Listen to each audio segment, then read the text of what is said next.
Now, when I work with singers, they have no difficulty understanding things like rhythm, pitch, volume, because they're easy to demonstrate. But when we get to things like resonance or placement, I might as well be asking them to sing the colour white, because it seems so esoteric. And they look at me like, yeah, I don't think that's a thing. But it's a thing. It's a tangible physical sensation. Because you don't know that till you experience it. So I'm going to give you one exercise to experience the sensation of placement, because it might just open up a whole realm of possibility in your voice.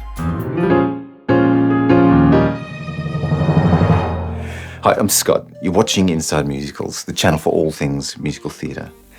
Now, placement is closely related to things like resonance, tone, timbre. You might use different words for these things, but here's how I would define them. Now, if pitch is the note we're singing, it's a vibration at a specific frequency. Then tone and timbre is the characteristic sound of the voice as a result of that pitch bouncing around the body, creating complex frequencies and overtones.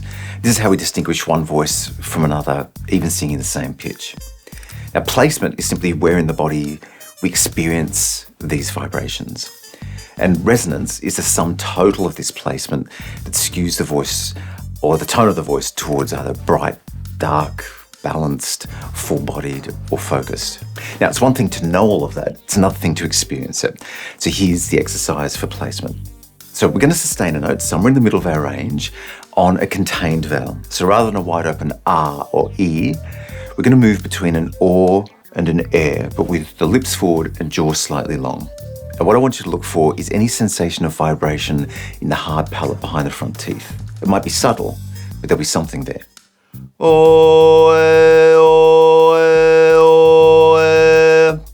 Now, some of you might notice it in the lips, nose, brow, forehead, jaw, even the chest, and all of that is fine.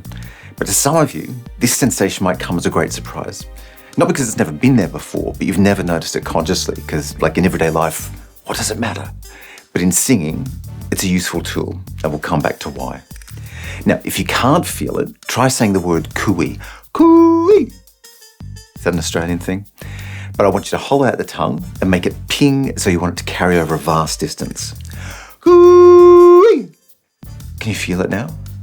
Because once we're aware of it, we can manipulate it. With practice, we learn which mouth shapes give us the most intense vibrations and where in the body it occurs. Of course, that might change throughout our range. And we'll find that certain sounds, certain tones have an affinity for specific areas of our body.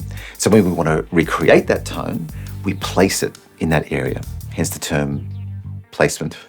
And this was part of the idea behind my video of consistent vocal tone for singers using vowels. But I know people are bamboozled by this idea of placement. So I wanted to do this video as a stepping stone towards that. So I'll link that one at the end. When we first learn to sing, we don't really know what to listen for. But this feeling of placement gives us feedback independently of our ears. So when the vibration's consistent, our vocal tone's probably consistent. We're more likely to sing with smoother phrasing because we can feel when it drops out, when it's choppy, because the vibration comes and goes. And at low volumes, optimal placement gives the voice presence because it doesn't dissipate into the wishy-washy white noise of a whisper. That's a lot of alliteration. Now, to put this into practice, take one song that you already know really well, preferably a ballad with long sustained notes, and sing it slowly, syllable by syllable, maintaining awareness of this vibration and optimizing it wherever you can.